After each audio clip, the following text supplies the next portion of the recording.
Finale nazionale nella Repubblica di San Marino per quanto riguarda la Reginetta della Canzone 2008. È stata una serata pazzesca, bellissima, favolosa.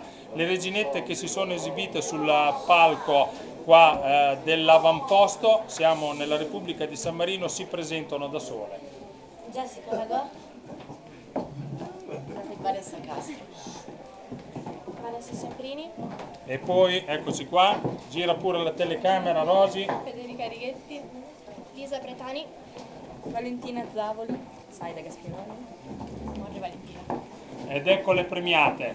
Gianna Langhivilla, Tania Cervellieri, Valentina Oliveri, Giulia Vitri, Beatrice Tinti, Roberto Serpica, Paolini Marzia. Con Paolini Marzia che rappresenterà la Repubblica di San Marino per quanto riguarda naturalmente il Festival Reginetta della Canzone, sarà proprio il suo volto che rappresenterà la Repubblica di San Marino per tutta l'edizione del 2009. Con l'applauso di tutti i presenti, il locale è gremito fino all'impossibile. Noi iniziamo tutte le reginette